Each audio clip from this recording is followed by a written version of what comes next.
you very much. Before anything is said there, Nell and I consulting and decided to let the time go, and I knew that was right. We want to have a little time anyway before we go to lunch for a bit of discussion, but I want to say something. I was a witness in that trial. I was the organizer of the demonstration for which everybody was being prosecuted. And I have to tell you what it was like to walk into that courtroom to testify. It was the most amazing experience. I was on crutches because I had been hit by a car, but I wore my fur coat.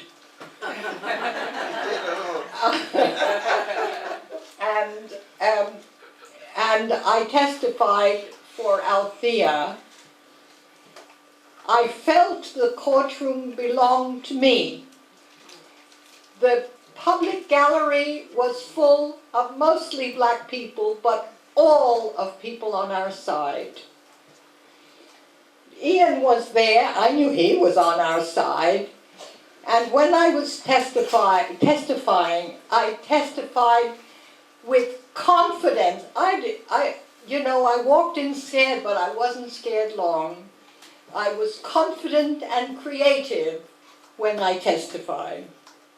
And I felt when I walked out, I had done something useful for our movement, which had been organized for me to do. And the only thing similar to that was walking into a courtroom near Greenham Common, where the women refused, on principle, to stand up for the judge, and he spoke to them like he was scared of what they might do next, and for good reason. And so they had a bulletin every day of what had happened in the court, so that the whole community was engaged. We won that case outside of the courtroom, okay? And it's a lesson that I have, that I learned and have used in good measure. We need a whole evening on this, and we have to try to get it before Althea leaves our shores, and maybe we can get these. She might be ready, who knows, to discuss it further. But I do want to underline what Althea said. They were not afraid of the courtroom. They were not afraid of the judge. And they were not afraid of the lawyers. And that has been the absolute, mountain that Nikki and others from Legal Action for Women have had to climb. We always have Ian for advice. He never turned us down, and he never acts like we're bothering him. Like, what is it now? He never says that. He gets back to you. Just think it. Yeah. We don't care what he thinks. We don't care what he thinks. We don't call him lightly. He's the last resort. But he is there enabling us to stand up to the street lawyers. Look, Ian is not a street lawyer. Ian is a movement lawyer, and that's a big difference.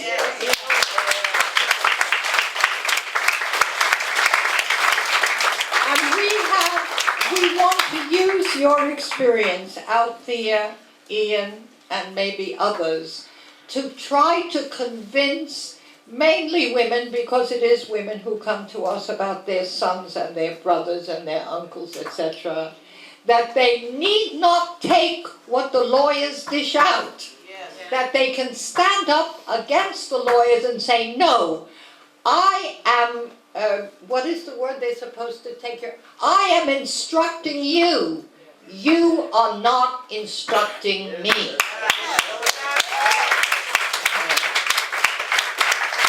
So So this experience, therefore, is a very big one. And I want to say just one final thing. You had some troubles. Every single case you fight is a struggle among the people who are fighting with you. That is unavoidable. That is the price of winning. You know, I learned in my political background that what you really want from time to time is a good political split. Yes. Because otherwise you do not have clarity and therefore you do not have influence. And I go by the Black Jacobins, which says that we are striving for clarity and influence. First the split, then the victory.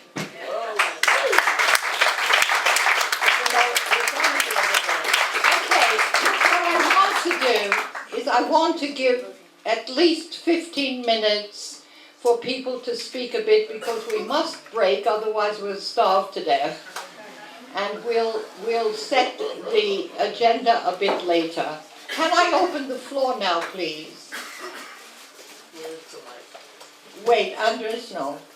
Did you want to say? Yes. Go ahead. Where's the mic? This brother. Can you run the mic? After you speak, please. Can you run the mic after you speak? Yeah, I just wanted to let you know about, you heard about the joint enterprise and the devastation that's really causing to the people in this country. I wanted to let you know about it from a perspective from the inside, because I was inside from 2008, and I remember watching, there's a lot of murders being reported on the news that time, and I remember watching every single murder. There was groups of 5, 10, 15 boys coming in, for each murder at a time. That was just commonplace. That was just, that was just like the norm. And the majority of these boys, these young men, were of African descent. This is not a, this joint enterprise is a racist, it's a racist policy as far as I'm concerned. Because it rounds up people. Like I wrote down here, the war on drugs, the war on gangs, there's always some sort of war. The real thing is, it's a war on the poor, but there's never a war on poverty, yeah?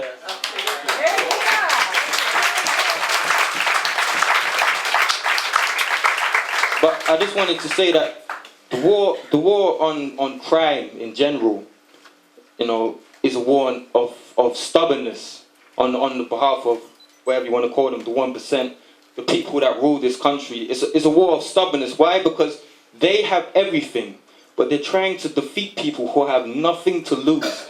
Now, I don't care what kind of resources you have. I don't care how many police you have, doing your every bit, doing whatever you want them to do, enforcing whatever ridiculous policies you want to enforce. It doesn't matter, because when you're coming up against people who have nothing to lose, who are broke, who experience all types of, difficulties in their life, going up against them is pointless in that sense. Not that they're going to listen to that. They have ways, standards of living in terms of themselves to keep. But what I wanted to say is, especially around the riots, there was a lot of accusations about this is copycats, they're just doing it for the sake of it, there's criminality, this, that, and the other. It was not a copycat thing in the sense of, oh, those people have legitimate grievances, let me take advantage of it. It's, wow, those people are actually doing something about the police. Why don't we think we're doing that now? It's not, wow, I reckon I watched it, chronologically on the news. I saw it in Tottenham. Then I turned on TV a little later, I saw it in Hackney. Then I started calling up friends, it's in South London. I'm going outside, I'm seeing it myself. It's everywhere. And then I heard it was in Birmingham, in Manchester. Basically what a lot of people are saying as well is the reason that this happened was because of a lack of discipline. Now, let me tell you something. A lot of the people involved in this type of rioting, they're beaten by their peers, they're beaten by their parents, and they're beaten by police.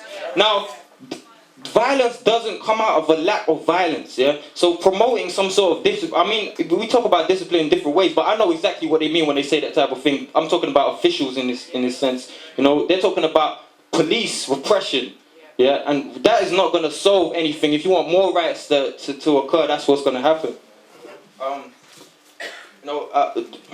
Also, what I wanted to add, sorry, I'm taking a lot of time, but... Don't worry.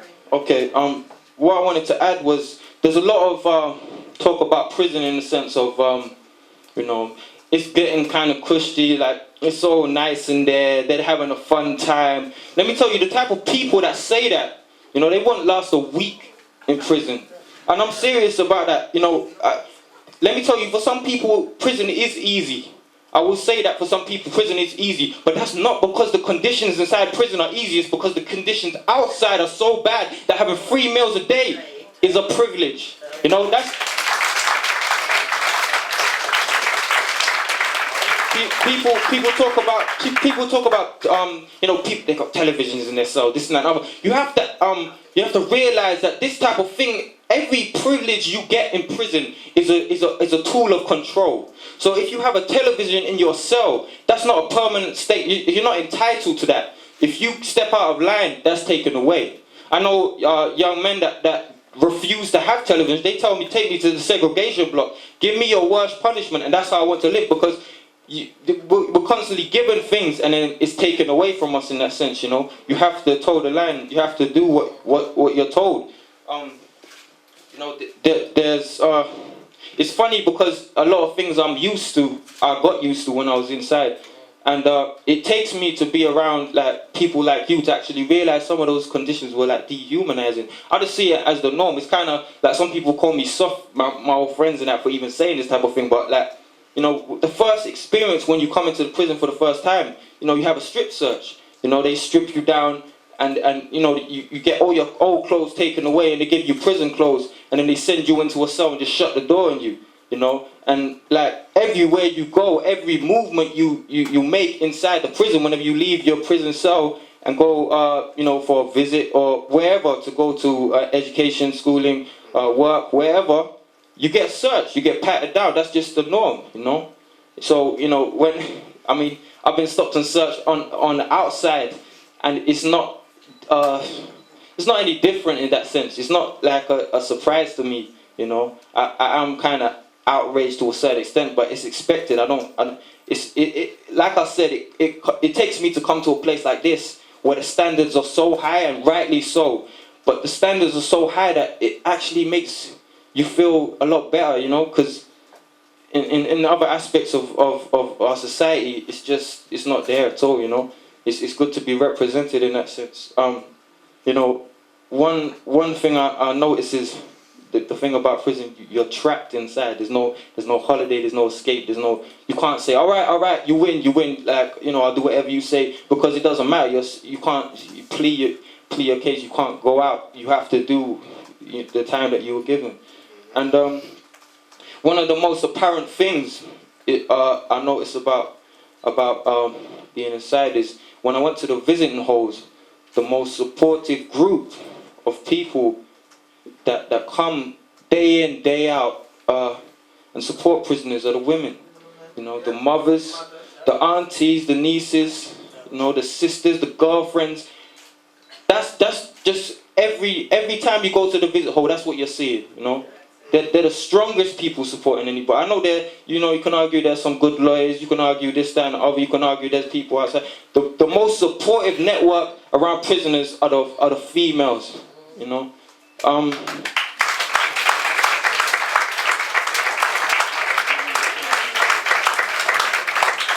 I just want to round up quickly. Yeah, this another idea that's been put around as though, like, you know, there's criminals and then there's good people. I mean, you were saying the other just before this, you know, it's not an alien species and a British public and an alien species. We didn't come from Mars or something. Everybody in this room has the potential to be what they label as a criminal. Yeah. And every single person who has been labeled a criminal inside, I can tell you, I can show you. At one stage in their life, I bet you, whatever way you want to see it, they've been a victim of crime in that sense, you know. I don't want to say everybody, but generally on the most part, you know, that's very true. And on the flip side, just because somebody isn't in prison doesn't make them doesn't mean that they're not a criminal. You know, I watched David Cameron on the news.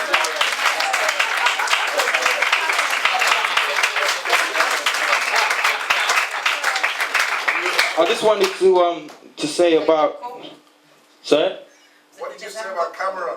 Oh yeah, I watched him on the news today, just talking all this, that, and that. But I'm just thinking, you know, I met people in prison that were, you know, maybe you might think this is a bit of a stretch, but I met people that were convicted and have to do 10 years for selling arms, in the sense of guns. And the last trip that David Cameron made to Indonesia was a sales pitch for weapons. He was going around in the Middle East. In a time of Arab uprisings, talking about democracy and protest, selling weapons to repressive regimes that are killing people. And then he's talking about, you know, I'm not even going to go into that, man. You know about him. I wanted to talk also about deaths in custody, because, you know, this, I mean, we can tie this in with joint enterprise. You know, whether they imprison you or they murder you. This is people are being murdered by the police, not racists protected by police, but racist police themselves directly.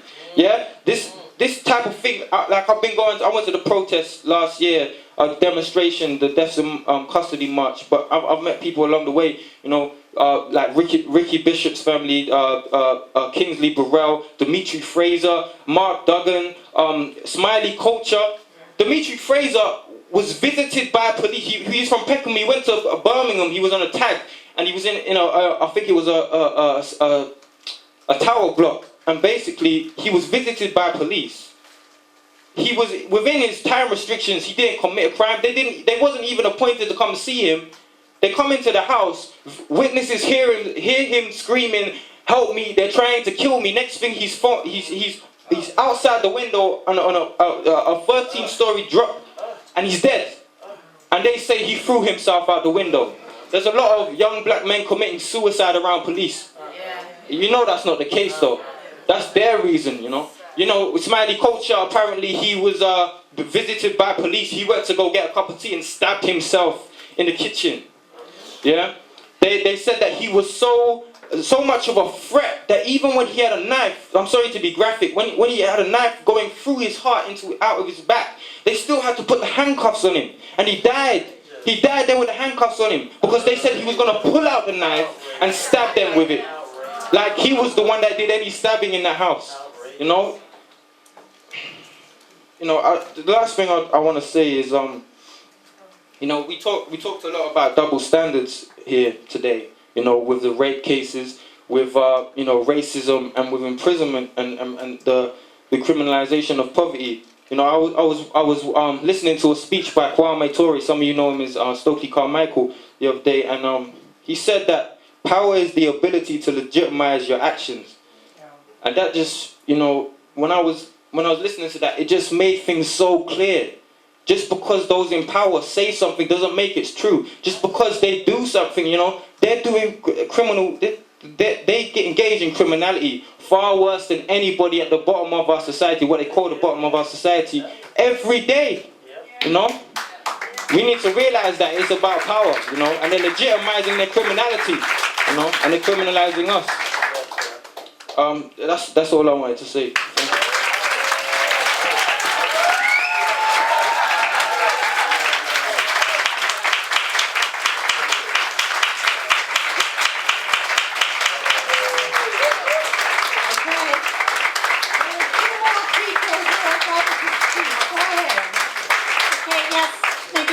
To announce and circulate, if the people could start circulating that in the back, a petition for a prisoner whose name is Russell Maroon Shotes.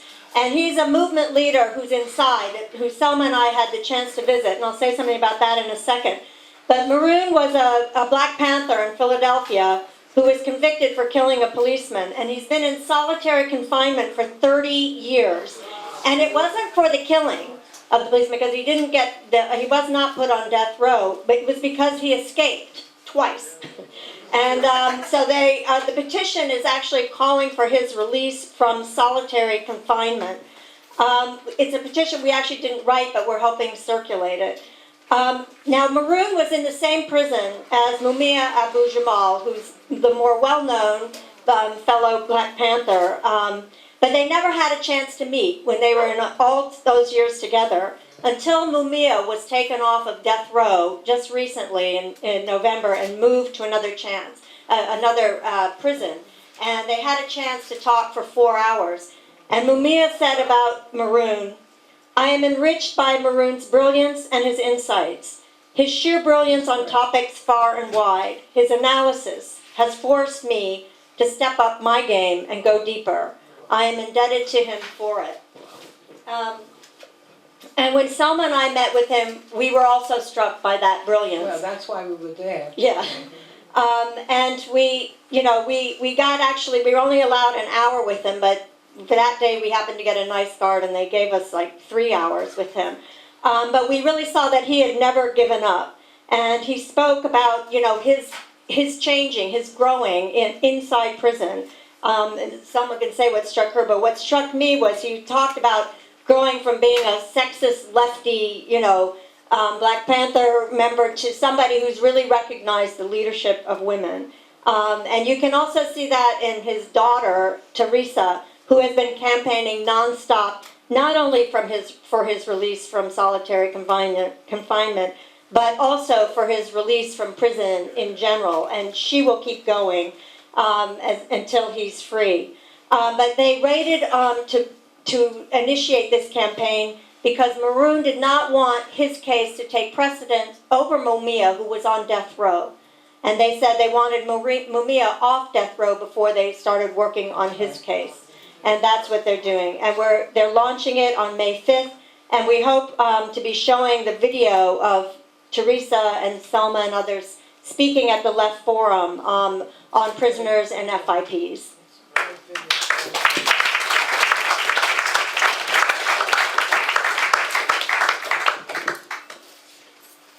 Thank you very much, everyone on the panel, and also Jay.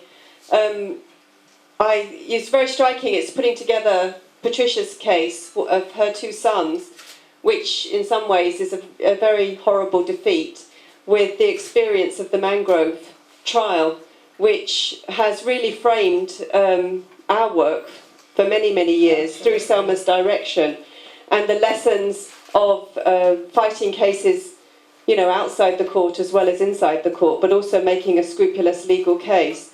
And I think we have to look at what can be done, because I don't think we can let it lie what happened to your sons. And, the fact is that there's a lot of injustice out there, but often what it comes down to is what we do about it rather than what they do to us, as to how much we win or lose. And what our legal work at the centre, which spans many different groups. Legal Action for Women, which is the group I'm part of, is the legal service, but in fact, nearly every aspect of the work that we do involves some kind of legal work, because a lot of the time you're fighting particular cases to win what you hope will be and what you're determined to make into precedent-setting victories. But the premise of our work has been self-help, and a lot of what we've had to do in the kind of rather bleak years when the movement was much lower than it was at a time when you describe, what we've often had to do is to really focus on putting the information and our experience at the disposal of other people. And the first thing that we found is crucial is that the person themselves has to want to fight.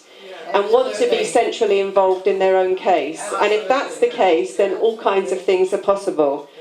The second thing is that the lawyers are nothing like Ian MacDonald and other movement lawyers. And many of them are lazy, corrupt, negligent, uncaring, ready to profit at our expense, ready to take money knowing that the woman will be deported before anybody gets a chance to scrutinise their legal work. So it's a very, very bad situation, and the legal aid cuts have made it worse. But even the movement lawyers need to be held to account in our experience. And we have had situations where women have been referred to a movement lawyer and been treated appallingly, and we've had to step in and say, excuse me, what's going on here? And the rule that we learned from that is you never go to meet them on your own. You never go to meet the lawyer on your own. You have to get your story straight before you go to the lawyer, on the grounds that you can't discuss with your lawyer how you're going to put your defence often. You have to have got that sorted before.